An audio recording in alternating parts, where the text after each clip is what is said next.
एक बार एक राजा शाम को अपने राज्य में घूमने निकला।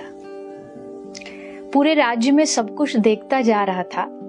तभी उसने देखा कि सड़क किनारे माटी में एक फकीर बैठा है और मिट्टी को हाथ में लेकर के एक बालक की भांति बच्चे की तरह उस माटी से खेल रहा है। राजा ने देखा और राजा के मन में आया कि शायद ये फकीर के पास रहने के लिए घर, खाने के लिए भोजन, पहनने के लिए कपड़ों की कमी है, तो क्यों ना एक राजा होने के नाते मैं इसकी थोड़ी मदद करूं। पर वो ये नहीं जानता था कि फकीरों की, संतों की मस्ती अलग होती है।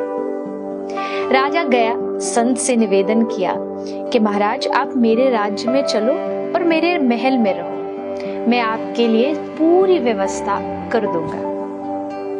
फकीर मुस्कुराए और राजा से कहा कि ठीक है, अगर तुम मुझे अपने साथ ले जाना चाहते हो तो मेरी 4 शर्तों को तुमको मानना पड़ेगा। अगर वो शर्त तुम्हें मंजूर है तो मैं साथ चलूंगा।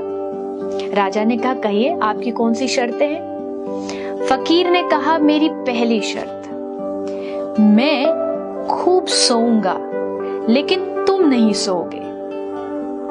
राजा बड़ा आश्चर्यचकित हुआ। फिर कहा कि चलो कोई नहीं, आप शर्तें आगे बताइए। फकीर ने कहा मेरी दूसरी शर्त है कि मैं खूब खाऊंगा पर तुम नहीं खाओगे। और मेरी तीसरी शर्त है मैं अच्छे अच्छे वस्त्र पहनूंगा पर तुम नहीं पहनोगे।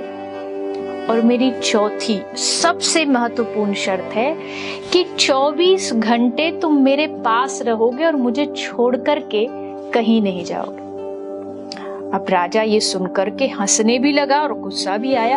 ये कैसी शर्तें हैं? अरे मैं 24 घंटे आपके साथ रहूंगा, आपका ध्यान रखूंगा, तो फिर राज्य को कौन संभालेगा? और वैसे भी आप खाओ, आप पहनो और मैं कुछ भी ना करूं, ऐसे कैसे हो सकता है?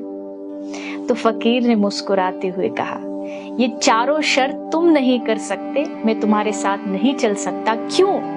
क्योंकि तुम एक राज्य के बादशाह हो और तुम मुझे ये देने के लिए तैयार नहीं हो।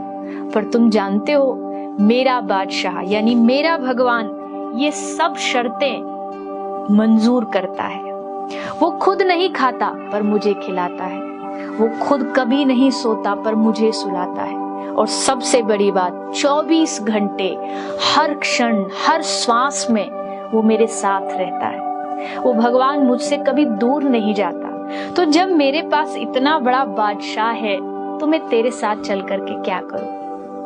राजा शर्मिंदा हो गया। सचमुच यकीन मानिए इस दुनिया में अगर सबसे बड़ा कोई बादशाह और आपका सबसे बड़ा कोई हितैषी है तो वो एकमात्र आपके भगवान है। हर रोज सुबह उठ करके उन्हें धन्यवाद दीजिए कि वो आपको खिलाते हैं, सुलाते हैं, आपके साथ हर क्षण रहते हैं, और एहसास करते रहिए कि भगवान हमेशा आपके साथ मौजूद है।